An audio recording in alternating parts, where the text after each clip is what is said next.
Good morning. It's September 20th. Ron and I are here today to go over several topics with you. I have a license agreement with Ron to utilize his materials. That agreement requires me to share this notice with you. I do have his written permission to utilize his products in this manner. This disclaimer protects us as well as you. The information that will be presented today is for educational and informational purposes only and is not an advice. Anything we talk about today is covered by this disclaimer. Nobody's giving anybody advice. You and you alone are responsible for how you evaluate and utilize the information that you learned today. Our agenda is to look at the current version. We'll go over the market forecast that Ron's got put together for us. And then we'll review the new criteria for our prospect list. And then we're continuing our series of classes on spreads. And today we're going to be covering the bear call, which is a credit spread. Current version is K. It was updated August 3rd. The update included fixes for charts and options and trade planner issues. We're currently troubleshooting an issue in fundamentals, and I've got a patch that I'm testing for Ron to see that. But if you have any problems with fundamentals, getting fundamentals, let us know. We currently know of at least one problem there. If you're having any kinds of problems running Visions, make sure you're running the version K, and make sure that you've also applied the Windows 10 support notice. Visions operates best when run in an administrative mode. And then I put here that we are continuing to work on the online version, which is PyVisions. I've started programming the trade planner module at this point in time, and I'm doing it in such a way, I believe I've got the environment set up to where it won't bring down the other modules while I'm working on it. So I know that that's been an issue in the past. A lot of times people will log in and it'll say it's not available. And but now I've got that isolated where I can just do that separately. And if you're interested in that online version, we're providing that free to anybody at this point in time as being included in your current subscription to Visions.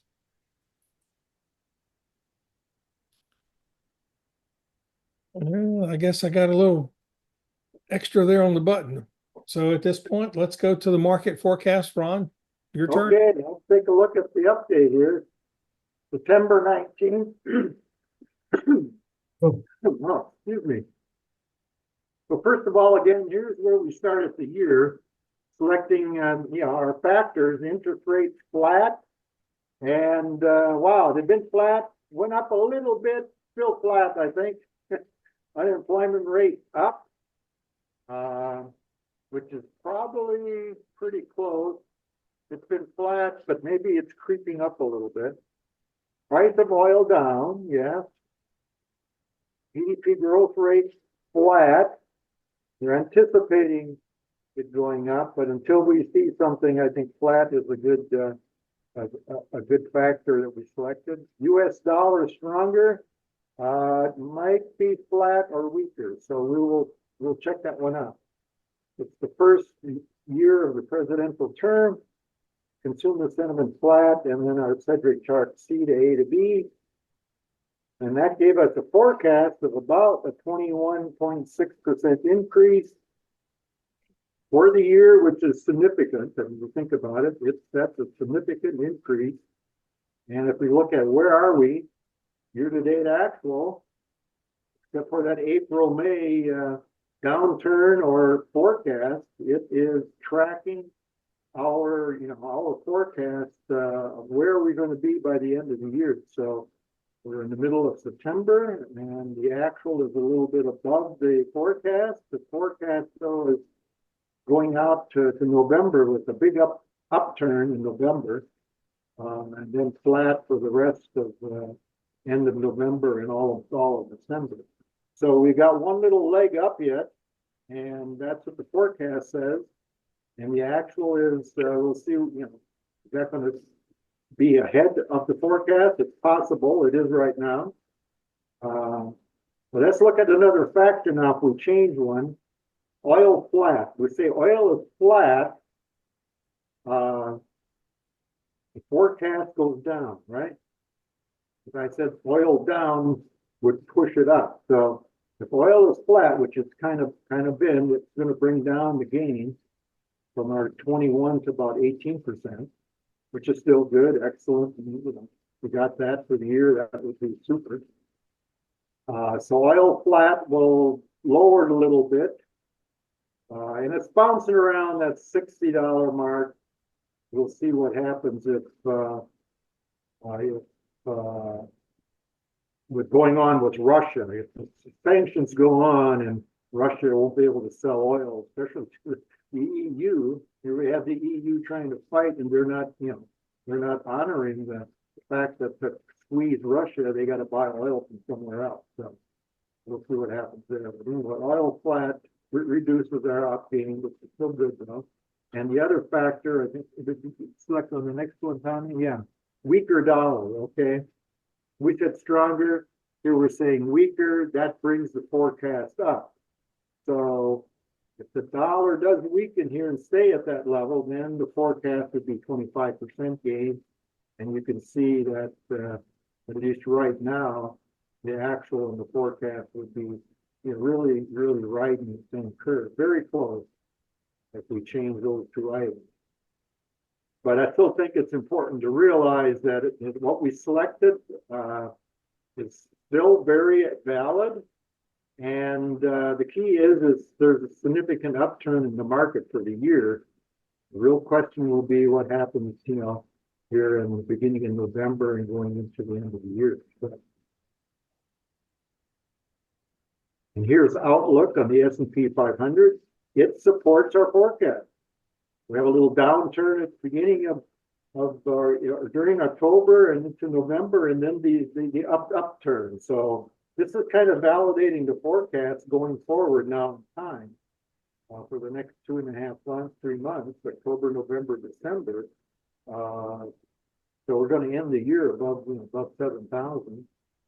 That's again get us that close to 20% upside for the year.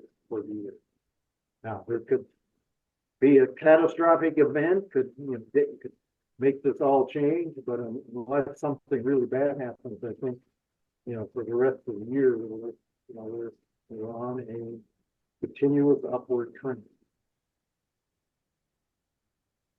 Question. Ron, I have a question. Yep. When you remodel or when it redraws the model based on one of the all changed inputs, like the dollar up or down or whatever, does it go back to the beginning of the year? Pardon? Does it model it from the beginning of the year forward again, or does it just go to the date that you beginning of the changed? year, it's all for all 12 months. Okay. Is there the factor, like you say, interest rates flat? Okay, there are I think every quarter it says what is the effect of this event, right? Interest rates flat. It takes that for all 4 quarters. Okay.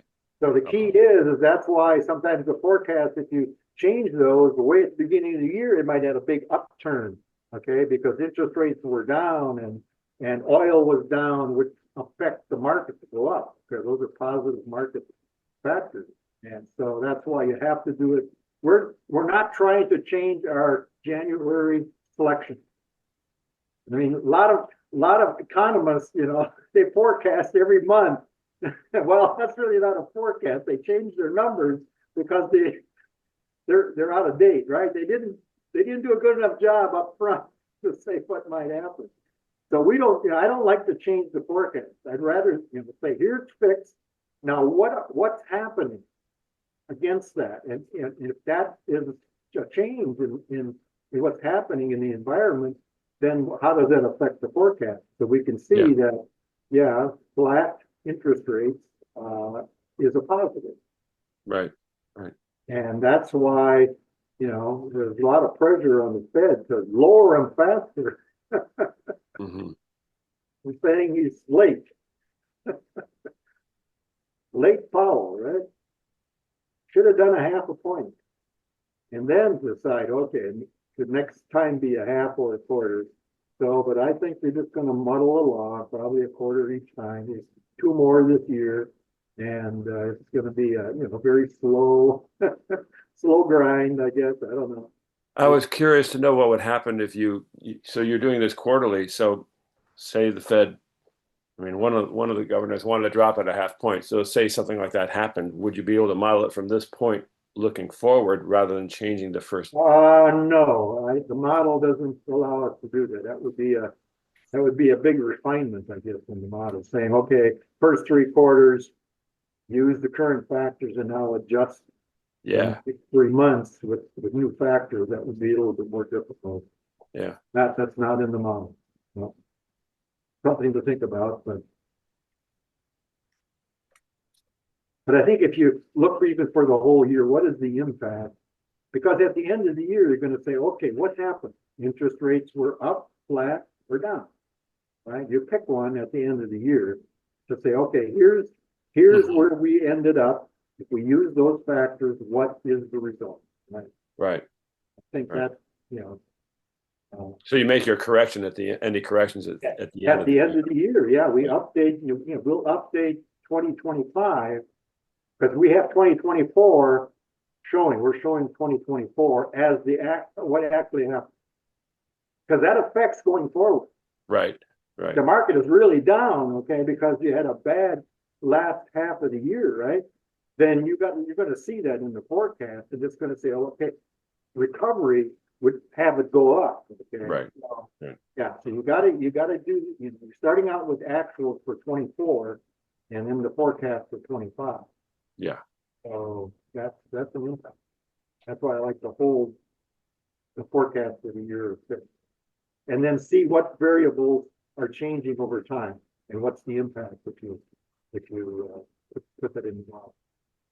So even though, right now we're off a little bit on a couple of factors. I mean, whether you get 21% or 18, the key is you got a big number. Right. Right. Of return. If it was a negative 10, you'd say, whoa, what do I do? So right now, in the last, 9 months, things have been, there's been a big dip at the beginning, right? In March or whatever, we had that. Well, that was kind of the one-time event, right? But I mean, what's amazing is that the market, I guess that kind of validates the yearly thing. I mean, the market pumps back up again. Back, recovers, yeah. That's right. And that's why it's important to realize that, if you have kind of a trend of what do you think might happen? Oh, we're going to have a 20% up year.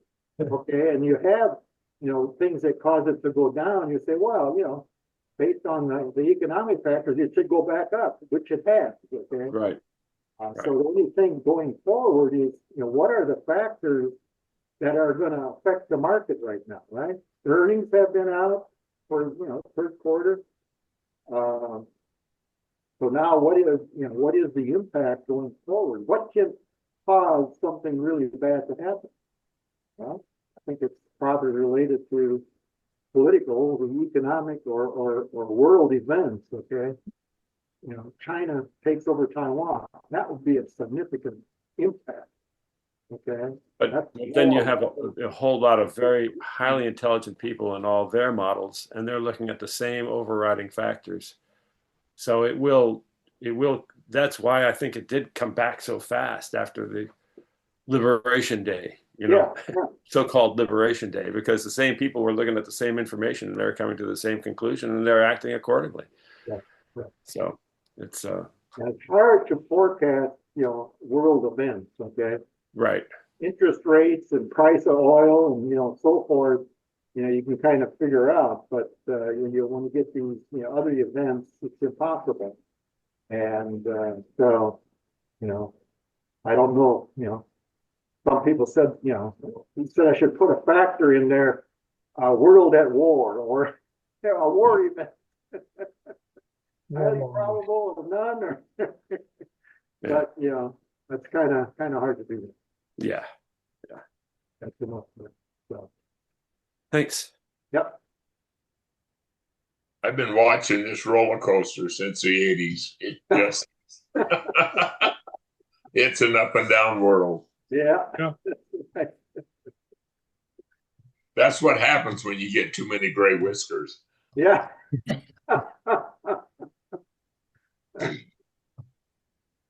All right. Okay, Tom, and take it away. Yes, sir.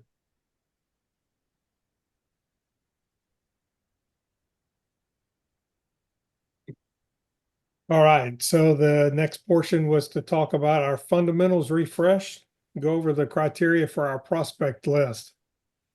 So what I want to do here first is go over what's in Ron's books. That's page 55 and Show Me the Money. But if you're like Bob Anderson and myself, and you got the first book, The Money Tree, it's published there on page 26. And so Ron's kept these over the years. He's never varied from having what it is. So stocks with options, revenue per year, the criteria is greater than 250 million, but desirable is 500 million. Market cap of 500 million, desirable being the 750 million. Revenue growth per year, companies need to at least be stable and not going smaller. So revenue growth criteria is at 0 or greater than 0. Desirable is a company that's growing 5 to 10%. Earnings need to be at least positive for 3 of the last 4 quarters, but the desirable is all 4 quarters. Volume on the market, and that's not a problem these days. There's a lot of volume, but still the criteria was has to be greater than 250,000 shares, and the desirable being close to half, greater than 500,000 or 500,000. And bear cash, this is companies not having debt. And so the bear cash needs to be greater than 0. Companies should not have debt. And the desirable is greater than 100 million. Ron says in his books and in his interviews and talks with us that the bear cash is really what kept him safe during the internet crisis, as all the .com companies were showing up, and a lot of them were, had a lot of debt and weren't really quite real companies, but bear cash is what didn't have any revenue. So the current fundamentals that we're using to create our trade alert list, and we vary these over time, but you can see that we're currently aligned fairly well with Ron's books, with the exception of revenue growth. We've broadened that by saying a company be greater than minus 5% growth. And then we have the bear cash very large at greater than minus 25 billion. And we look at the list of companies by name that have debt, and a lot of the banks have debt. There's hotels that have debt. There's utility companies that have debt, as well as some manufacturing. I always like to bring up Caterpillar, as an example. But those companies, good companies out there that do have debt. So we've got we opened that very large.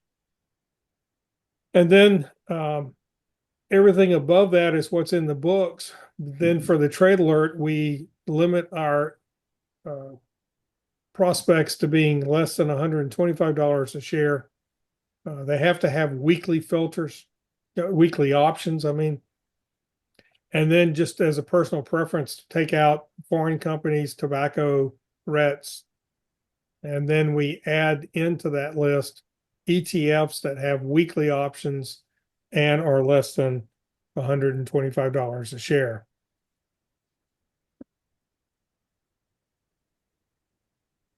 So this table shows the results of the filtering process step by step. We start off with 1,805 candidates, and as we apply each of those filters, you can see that it gets down to a list of 142 stocks and ETFs.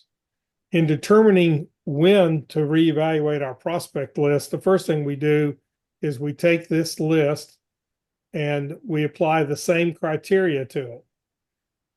Because companies' performance change over time. And when we did that this past week, our list went from 142 candidates down to 117.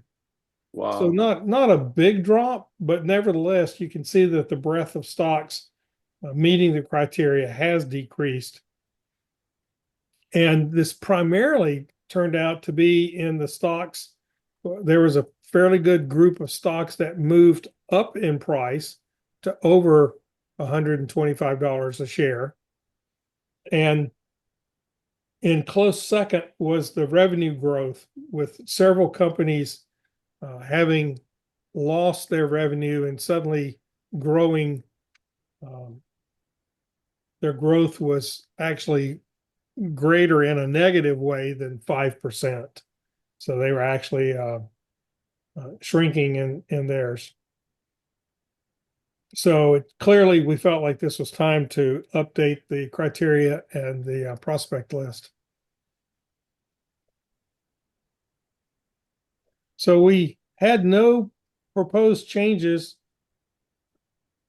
until we got down to the bare cash. And you can see there, we decided, again, looking through the criteria of companies, we felt like we should tighten that up some. At the minus 10 billion, we still bring in some of the companies that we've historically traded, some of the banks and the hotels and utilities. But we eliminated some of those other companies that had just a tremendous amount of debt. We believe that high debt levels are a precursor to a stock being high risk. So we wanted to eliminate some of that risk that was associated with the debt. Call it inflation or call it progressive following, but we're recognizing that many good companies that have good fundamentals as well as good technicals and option premium are becoming pricier. Their stock price has increased as their performance has excelled. So we made a conscientious decision to increase the individual share price from $125 a share to $150. Our intention is still to keep the overall target investment amount close to $30,000 combined. And so we think that on any given week, there might be an equity that is in that 125 to 150 range. But certainly the other two that we have are probably in the lower group. So we should be able to still maintain about that 30,000 combined investment target. This time, though, we went in and looked at the ETFs. And in the past, we'd been using a list of 32 ETFs. And this time, and even though the chart says less than 125, we increased the criteria to 150. We found that there were some additional ETFs that have been created, but also by eliminating that 125 limit, we were able to bring in some additional ETFs. So now we've got a larger ETF list that we're using. So as you work your way through that list, you can see how it develops over time. And then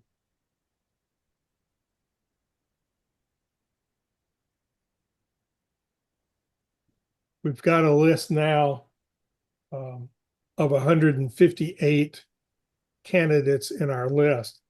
That's up from the 142 that it was previously. And if you look at it in terms of the weekly stocks that are there, last time it was 110, now it's 124. So we see that the breadth of stocks that are offering weekly options and meet all of our criteria now has grown some also.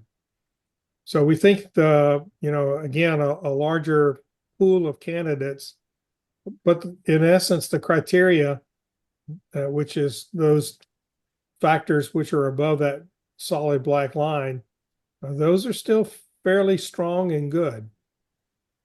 So we've got a lot of belief that we've got good fundamentals at this point in time. And we always like to look and see what it is with Ron's book to compare how we were. So if you just use Ron's criteria, and here on revenue growth, remember his criteria is a minimum of greater than 0. We actually took and said, hey, let's take the 5%. So a company has to be growing greater than 5%. So we've still got, a pretty good candidate list. We kept it all 4 positives and volume the same.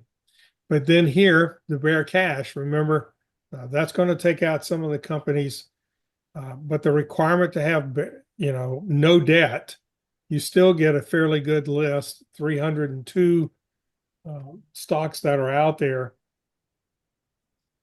At this level, if you went back and looked at the Trade Alert list, you see that there were 752 candidates at this point. So the 302 is about 40% of that. So about 40% then of our Trade Alert list do meet the criteria that's in Ron's books. I think that that's a good, healthy number too. And of course, then we've got that, and you add the weeklies in, take out the foreign and the tobaccos and the RET companies, add in those ETFs at 150. And so you get a list here of 95. So if you were to say, hey, I want to follow Ron's book, you'd still have a candidate list of close to 100. Any questions on fundamentals? Yeah, I'm sorry to keep taking time, but I have a question. That's fine. Tommy, I was surprised that the U.S. stocks with options dropped almost 200.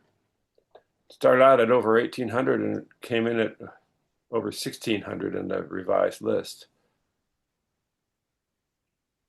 If you go into Vision's dashboard, that's our first place where we get information from, and then we take that and put that into the fundamentals. There was a large list that once we went into the fundamentals, it showed up. Now, when I looked to try to figure out why, some of that was that there were companies that had incomplete earnings information. Oh. And for whatever reason, Visions didn't pick them up. And so it puts them as a question, Right. which gets filtered out as soon as you hit the earnings filter. Okay. And so some of that was taking place. And then the other thing that, as I said at the beginning of the presentation, Ron's done some adjustments into the fundamentals engine. So that really is what narrowed that list down. So we cleaned up that in the fundamentals. I was still getting, even though I got and I went back to the old list, which had a larger number, and there was still some bad data in those. Right. And so we had to work on cleaning that out. So I think it's more of a function of cleaning the data. So, And well, if you don't have input, you can't really have accurate output. true. And so one of the things that Pi Visions, just to bring up a nuance of the different thing, Pi Visions is using different data sources than Visions uses right now. And so I did a little bit of experimentation using that data source to see how that might compare. But in the end, I said, we're not really ready to go there at this point. But I think that I wanted to get to work on the trade planner, because right now the fundamentals, it does get them, but I don't have any filters to it. And so, rather than working on filters for fundamentals, I thought it's better to work on trade planner. So it's just a matter of priorities. But I've over answered your question, Charles, but that's okay. You answered it. I was so, excuse me.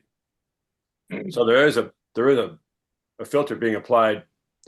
I thought that it was just the whole universe of stocks that had options regardless. But no, actually, I was trying to work on a ticker cleaning system, and I found two data sources where you could download all the tickers. And when I did that, I got like 6,000 tickers. I'm like, oh no, man, this is crazy. So the dashboard, whenever you click on get stocks with options, right. there is some basic filters that are taking place in that to help manage that. Right. And then the other thing is that you've got the ability in FinViz. If you use the screener in FinViz, you could tell FinViz, show me US stocks fund only, or equity. I think it says equity only, and that supposedly takes out the REITs and things like that. I've already learned it does not take out foreign companies. It does not take out all the REITs. So even there within FinViz screener, there's a bit of this, I'll call it impurity in the data. Mm-hmm. Mm-hmm. I think the important thing is not so much of how large the universe is where you start. The real question is do you still have good equities at the end of that process? Mm-hmm. And how many I think, do you effectively trade? Right. Well, and right. I think that we've shown that, at this point. The key is if you have 100 companies you're looking at, in our mind, that's a lot. Yeah. Yeah. I mean, how do you manage increase that to 500? Is that going to improve your results? Right. Probably not. Okay? Right. So I think that the filtering we're doing, if our number gets too low, that's what we're always looking at, those factors. And there are a couple of them like Bearcat, and the big one that we study all the time is percent of revenue growth. Because it's my feeling that revenue growth is important. If the company is not growing their revenue, they're losing market share. Competition is eating them up. And the only way they get positive earnings is they have to do downsizing. They either lay off people, they get rid of products, so they reduce their revenue because they're doing this, right? So that's why those companies are, ones that we ought to be careful of, okay? Right. And if you have companies that are growing their revenue 5-10% a year, okay, they're in a market that's moving and so forth. Those are the companies that we want to look at. Yeah. So that's why I think it's important to look at that. Is that that list of 100 are those good companies, to invest in? And I think they are. Yeah. In the sense that we filtered out, I think, a lot of the bad prospects. And sure, they're going to still have problems in those 100, but that way, at least, I think you have some confidence, to be successful. Well, and it isn't really a comment on. It's a comment about, is it a good company to invest in from our viewpoint? I mean, it doesn't mean that a company isn't a good company or that it won't go through some change and then come out on the other side and then become another investable company. Right. But are you looking for a short-term trade or a long-term trade? Right. And then how long of long term? See, and I have got an account where all the stocks in that account are stocks that I don't trade. I put them in and watch them grow, like Berkshire Hathaway, Amazon, Apple. They're in there, and since I put them in to watch how much they've grown. But what I do, I call it my monopoly account. That's stocks that I'm looking short term with covered calls and naked puts. I had 5, 6 naked puts expire worthless yesterday. But that to me is all short term trading. Right. And how I approach stocks for long term trading is a whole different world than how I approach stocks for what we're doing. Right. Yeah. Just is. I actually have a similar situation. I also expanded my global picture to include cryptos and bullion as part of my, and of course real estate. So I've got a much more global approach now to what I'm doing. Plus, I have my monopoly account. Right. But see, I'm even into a coin collector. Oh yeah, I can't follow that. I don't have the bandwidth for that. That's just not me. See, well, the wife's grandfather started a numismatic club in Oh Utah. well, there is that. You know, you can't. It's kind of carried down to where I got into it too. Yeah. Okay. Any other questions on the fundamentals? All right then.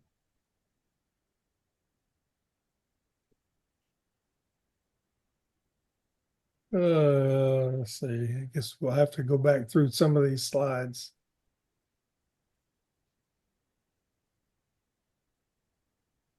And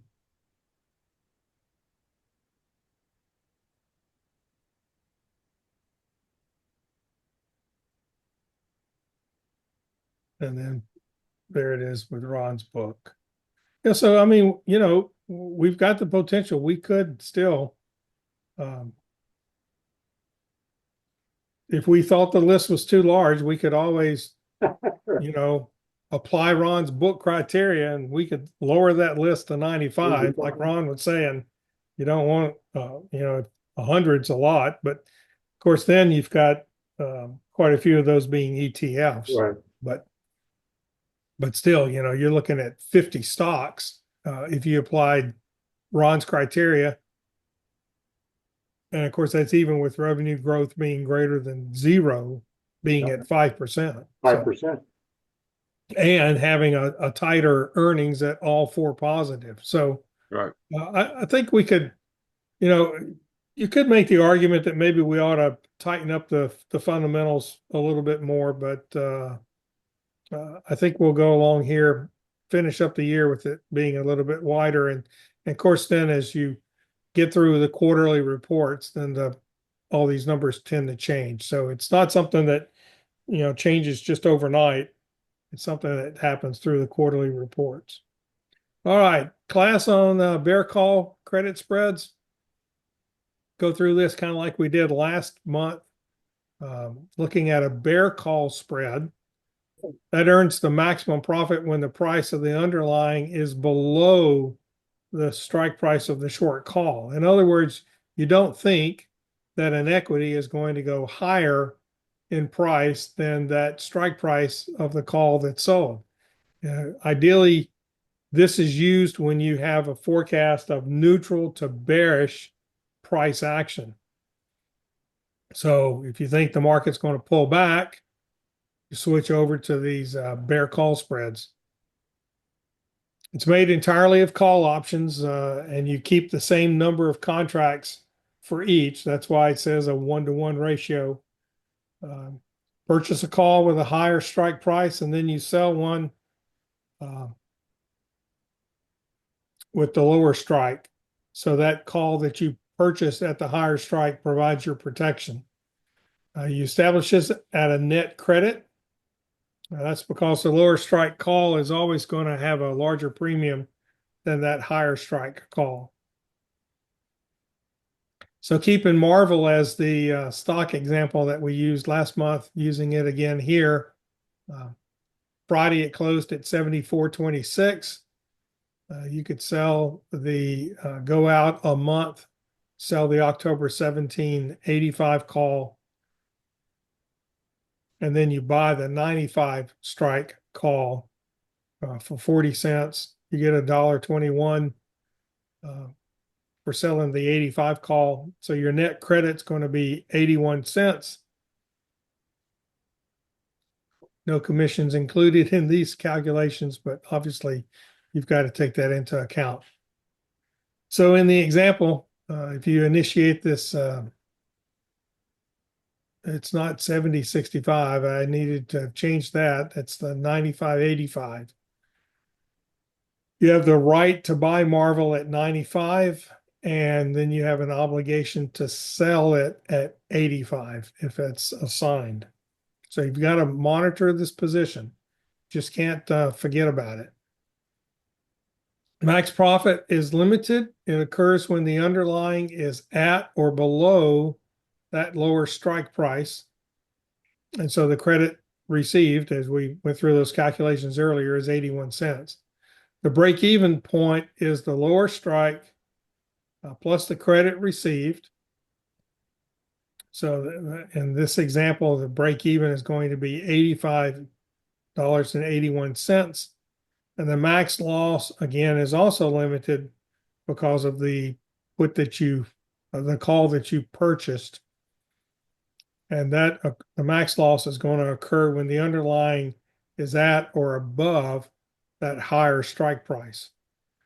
So that calculation is the difference in the strike prices minus the credit received. So in our example, we've got a spread of $10. So it's $10 minus the 81 cents received. So the max you could lose would be $9.19, and that's per share. So keep that in mind. So yeah, can be a large loss. So this is what the risk reward curve looks like. Again, that maximum loss being shown at $9.19. The call sold was at 85. The call that was bought was at 95. The max profit, again, is up there at just 81 cents. So when looking at this in Fidelity, they tell me that the probability of it being above the break-even price is 17.44%. Your brokerage probably will tell you other similar kinds of information where you can look at that and understand what your risk is. The probability of it being below 85, 81 is 82.57. So, you're looking at a roughly 17 to 83. Some people will tell you that that's a good ratio of a risk reward. Depending upon the equities and what you're looking at, you would want to move those further. You could instead of having a $10 spread, you could go to a $5 spread and change those dynamics some. So there's a lot of variables that you could take into account if you're looking at these numbers and trying to use that as a guide or a way in structuring what your trade is. And I do look at those kinds of things when I am doing spread trades to try to understand what's the likelihood that I've got a successful trade. And here's our chart from PiVisions. It would be the exact same V and buys and sell points if you ran a Visions chart. And so we're showing where you're buying this 95 strike call, you're selling the 85 strike call. I put a line there to where you can kind of see it's never been that high since the early part of March. So you might look at that and say, yeah, this is a pretty safe trade. And recognizing that you've got like a 17% chance that it's not, that it's going to actually be higher than that. There's no such thing as a sure thing when you're trading in the market. So keep that in mind.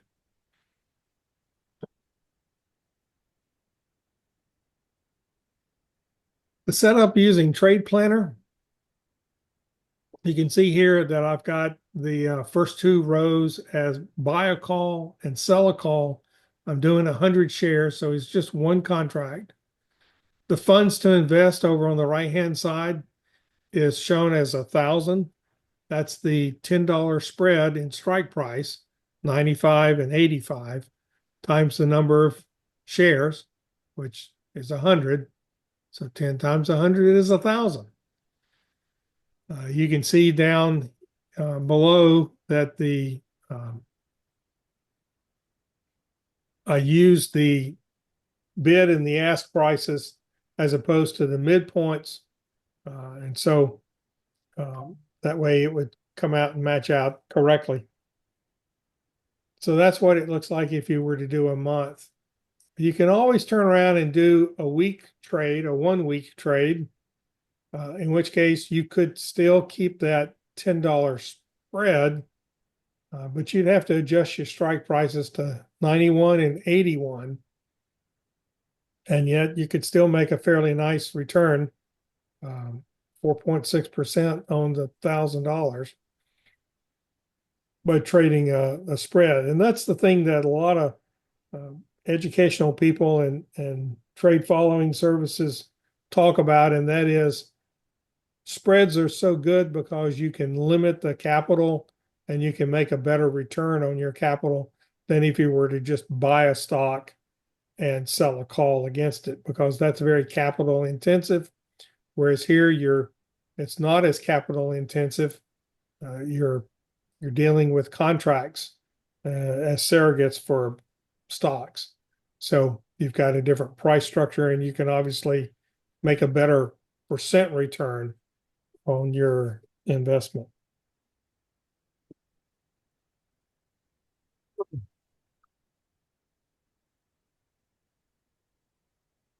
So there's the class on it. Okay, so one comment just to caution and make sure people understand is that last chart you had up there, Tommy, where you're showing 1 week out. The thing you got to be aware of when you do a call spread is that the stock price jumped way up. It went up $10 above your call that you own, right? Now you're at risk of getting assigned. You have to take care of that. You can't, because you may not have enough, you don't have enough cash in your account to cover it. Okay, and if you have a cash account, you will get assigned. In other words, that the brokerage firm will call your, don't have any, they'll borrow it. And they'll charge you for that, okay? They'll charge you for borrowing the stock that you're selling, because you can correct it by going out to the market, okay, and buying the stock, okay? But the brokerage firm will do that for you, okay? You have no choice. Yes, they to will. cover it. You have to put cash in, and so you have to take care of this. You have to watch it on a daily basis. You got to be aware of if this, goes against you. You got to act. It's better to act quickly than, well, tomorrow it'll change. No, tomorrow it might get worse. Yeah, The and thing is, you want to be careful and understand that you've got to pay attention to this type of trading, okay? And because you don't have the stock in your account. We're just doing a spread, which works until the price gets above your call that you own. And then you've got to fix it. You fix it by rolling it. You can roll it a month out, okay, and adjust that range so it's back. So your spread is above where the stock is trading. It may cost you some premium to do that, but you have to take care of it. Okay? So that's just a caution. Beware of that. So I mean, there's really some volatile stocks out there, whether it's NVIDIA or Tesla or some of these guys. That stock can really move for whatever reason. Okay, it's just news. Sometimes somebody says, "Oh, this is what's going to happen," and bingo, it just jumps like, like crazy. So, beware of that. That's just my caution. And I would add to that caution, Ron, don't take any solace in the fact that you've got an expiration date. Remember, these options can be assigned early. Yes. And so you might wake up on Thursday and suddenly see that your account is short a bunch of shares and and Right, and you're sitting there going, wait a minute, I thought I had till Friday. No, you don't. right. So you've got to, as Ron said, these are not fire and forget missiles. These are ones that you've got to track and know what's going on and monitor them. It's not these are not what I call vacation trades. Okay. Right. Too much work.